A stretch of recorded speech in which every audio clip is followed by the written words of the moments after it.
Bonjour, je suis Claude Allier, cuisinier de métier. Je vais préparer sous vos yeux 6 recettes de saison sélectionnées par les bouchers provinciaux. Chaque jour, vous retrouverez lors de cette opération une viande en promotion dans les rayons à l'occasion de la fête des producteurs régionaux online.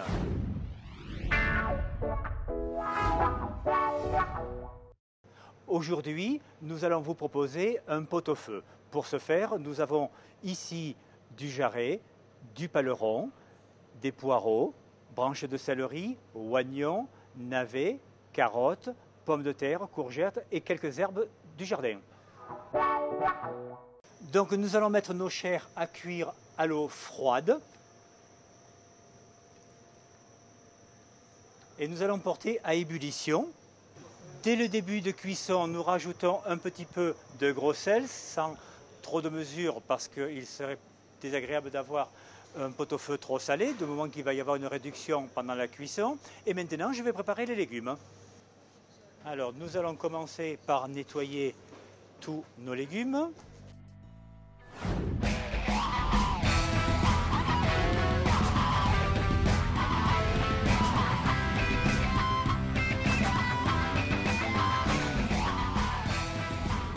Voilà, nous avons lavé tous nos légumes. Nous allons donc maintenant attacher les poireaux afin que nous ayons des légumes qui soient proportionnés dans la casserole. Et il est toujours plus agréable d'avoir des poireaux ficelés les uns aux autres parce qu'au moment où nous allons dresser nos assiettes, nos poireaux ne seront pas éparpillés, ils seront d'une solidité intéressante vis-à-vis de tous les autres légumes, ils ne seront pas éparpillés dans la casserole.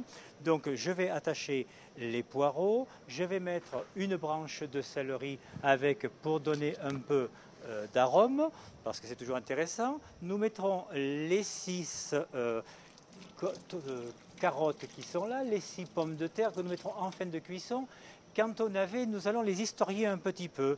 Vous verrez, un navet, c'est très sympathique de pouvoir lui donner un peu de forme. Voyez-vous? Regardez, on donne un petit peu de forme, comme une pomme de terre, ce qui fait qu'il y aura une régularité de cuisson de l'un à l'autre. Par contre, les petits éléments parures pourront rester dans le bouillon. Ça parfumera également notre bouillon. Alors, on appelle ça tourner un légume. Voyez-vous, voilà. Et nous avons un aspect visuel qui est beaucoup plus agréable.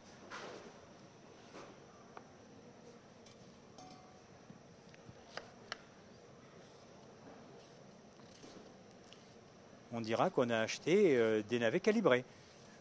D'ailleurs, dans le magasin, vous en trouvez des navets calibrés, il n'y a pas de problème.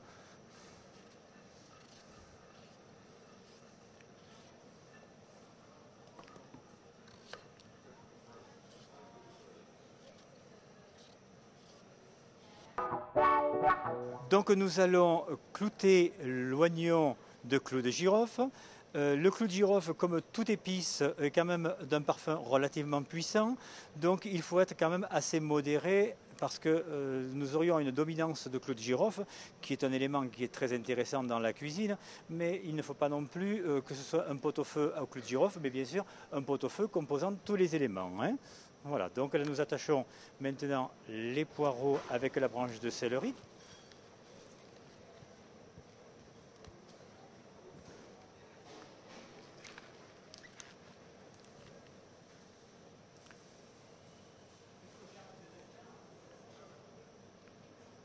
Et là aussi, nous recoupons un petit peu le verre de poireau et nous réservons également de côté. Donc nous allons voir si maintenant nous pouvons écumer notre pot-au-feu. Voyez-vous, il commence à frémir, donc il faut un peu l'écumer afin de le dépouiller de toutes ces petites impuretés qui viennent à la surface. Voilà. Et ça, il va de soi que on ne peut pas le consommer. Donc maintenant, notre bouillon de pot-au-feu a pris son grand bouillon.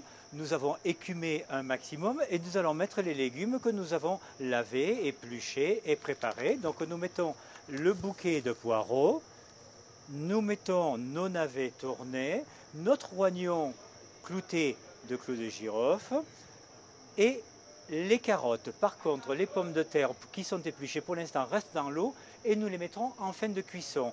Pour la bonne raison, c'est que la pomme de terre a une durée de cuisson beaucoup plus courte que les autres légumes. Voilà, nous allons bien immerger. Je vais prendre un écumoire pour bien plonger nos légumes dedans et nous allons continuer à laisser cuire.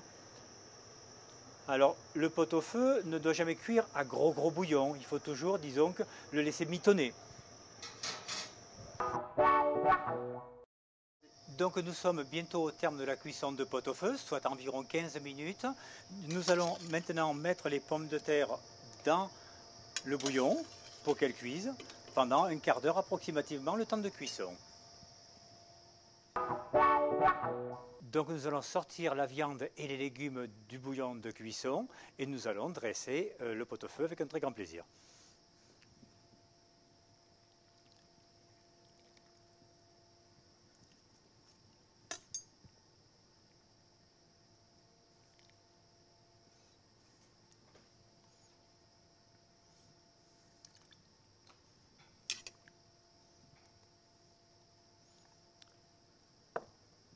Là, nous avons un morceau de jarret, nous avons un morceau de paleron.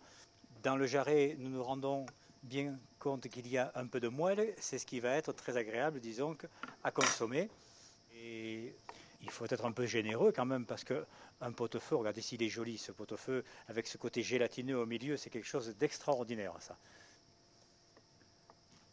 Un morceau de paleron, un morceau de jarret.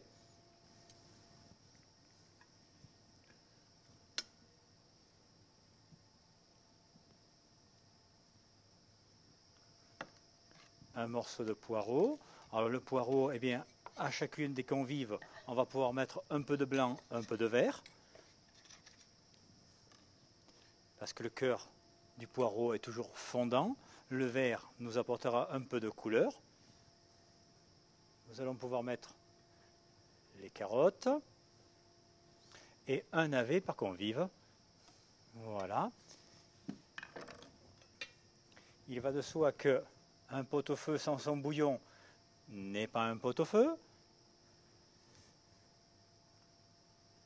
Moi, je suis bon. Alors, n'oublions pas de rajouter la petite pomme de terre, de mettre une petite branche de céleri pour nous rappeler le bouquet qu'il y avait avec le poireau. Donc voilà notre plat de pot-au-feu que nous pouvons accompagner soit d'un gros sel, soit d'une moutarde à l'ancienne. Et je vous souhaite un excellent appétit.